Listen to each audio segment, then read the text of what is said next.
cargo's all on this side, Rex, on it. Once every 2 weeks, the Marine Department vessel Stella takes on supplies at Wynyard Wharf and for the next 3 days visits the 3 manned lighthouses in and beyond the Hauraki Gulf. Stores taken on board can be anything from cotton wool to cement. Stella was built in Dunedin and registered for home trade. She was specially designed for reaching lighthouses off the New Zealand coast. She weighs 43 tons, she's 63 feet long, she carries a crew of 3 and the skipper Rex Brown, and she's brand new.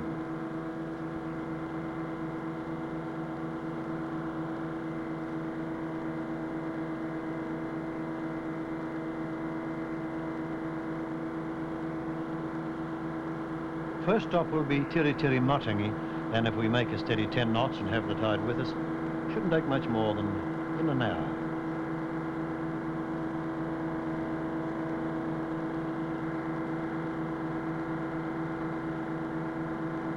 Somewhere round about Rangitoto Beacon, Rex Brown calls up the lightkeeper at Tiri, Frank Rowe. ZMY Stella calling ZL double N Tiri Tiri, do you read it?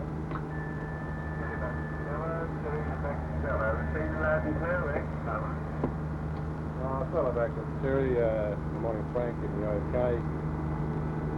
I'll be out there in about an hour's time, Just the usual supplies, huh? And if need be, Tiri would relay messages to Mokohinau and Kuvia. Keepers usually remain on station from 2 to 4 years. This allows for the training of a keeper and also gives them a fair share of the good and the not so good station so far as isolation is concerned. But talk to a lightkeeper, talk to his wife or his children, and they'll all tell you isolation is of no concern. They like it. It's one of the advantages, and that is why they went there in the first place.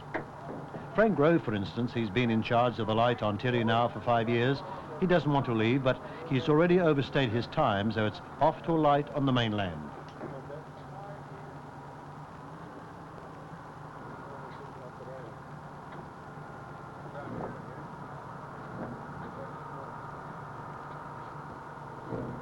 I'll miss the quality of the island life. There's something different about having an island to yourself, sort of king of your own castle, please yourself what you do, and a sort of selfish attitude too, I suppose, of having a beach to yourself and being able to jump in a boat and go and fish all by yourself without other people being around. So, is there any romance left in being a lighthouse keeper? I doubt it. Now we have all mod cons. We're on the mains, electricity supply here. We've got television. We're on the automatic telephone. We have contact with many boats. So really, it may sound remote, but it isn't in practice. And we lead a very modern existence. So I have an earthly land life, which I love, but romance, no, I don't think so. But no matter how much a keeper loves the life, he can't really put his roots down because of the children's future. It's a carefree life for them, though. They can go fishing with Dad and romp around. They can get to know all the bird life. They don't seem to miss the other kids to play with. What about school? You don't go to school every day? No, we aren't correspondent. And is Mum the teacher? Yes. Is Mum a crabby teacher? Yes. Tiri Tiri Matangi is the most powerful light on the New Zealand coast. Its 11 million candle power light can be seen 58 miles away. A long way from the days when the lights were powered by oil and then kerosene, when the keepers had to keep night watches to trim the wicks and wind up the revolving mechanism every few hours. A lighthouse station today is not unlike a backcountry farm in many ways. 2 or 3 families live close to one another, remote from towns, and the district nurse pays regular visits. And if urgent medical care is needed, a radio telephone call has the patient in hospital within 30 minutes. At the present time, around our 4,300 miles of coastline, there are a total of 280 aids to navigation, 25 are manned lighthouses. It can be seen how necessary these aids are when we remember that in any one day there are about $20 million worth of cargo on board overseas and coastal vessels.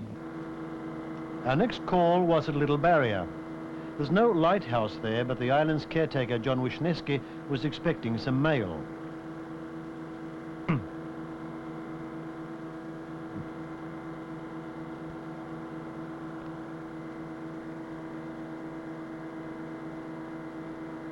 There's no wharf either on Little Barrier, and if the sea's rough, it's better for John to come alongside in his dinghy for the delivery.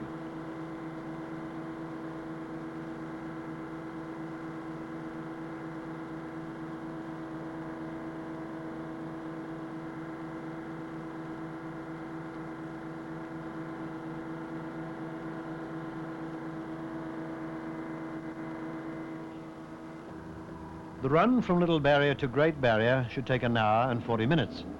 We were heading for Port Fitzroy to anchor for the night, but the wind changed to the northwest and we got a bit of a blow.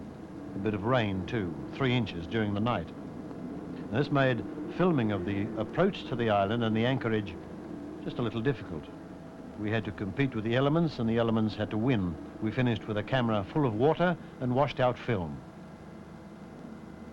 A 5 o'clock start next morning got us on our way to Cuvier with its 50-foot tower 370 feet above the sea.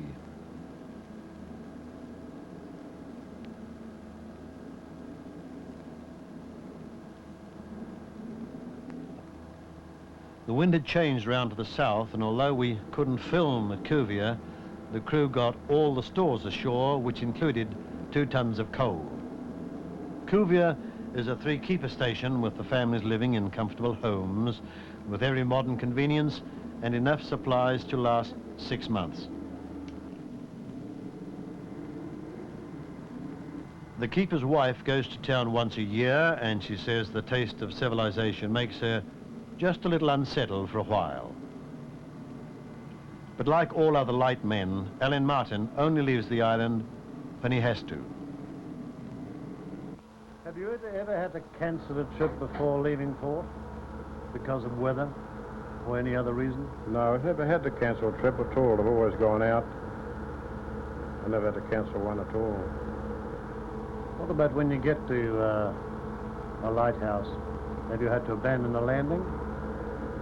Several times we've had to turn back from a landing, not able to get ashore anywhere. But we've never ever missed a trip. Never missed a trip in the 5.5 years I was on the run. Well, when the landing is too tough, what do you do? Stand off a little bit and go in by lighter? We make every effort to try and get in, but if we can't do it, well, we go to some nearest shelter and wait it out until conditions improve. Which is the most difficult light to serve? I feel that Cuvier is probably as difficult as any, as it is. Mokohinau is no picnic either when the weather's in the south. It's another 3-keeper station, but has only 2 families there at present. The head keeper, Ray Walters, and Peter Baker and their families.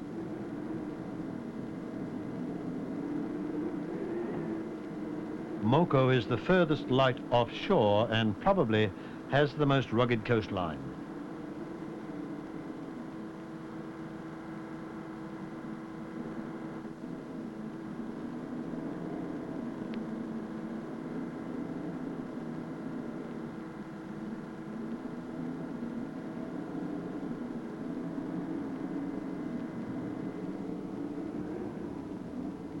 Here, stores have to be taken off Stella, landed into Stella's small boat, and then taken to the landing. No wharf here, not even a motor with a winch. And once the stores are ashore and winched to the landing, they are loaded onto the little rail cart and with plenty of help from the family, are then manhandled to the other side of the island where the homes are.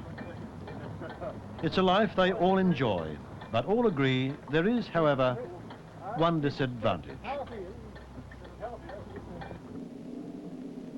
I have, in my own experience, spent up to 3 years communicating with departments, Social Security Department, to get family benefit for one of my children, and we're having problems at the moment with the ones who are over 16 and still at home on correspondence school because of the same problem, this business of writing backwards and forwards, because you write in and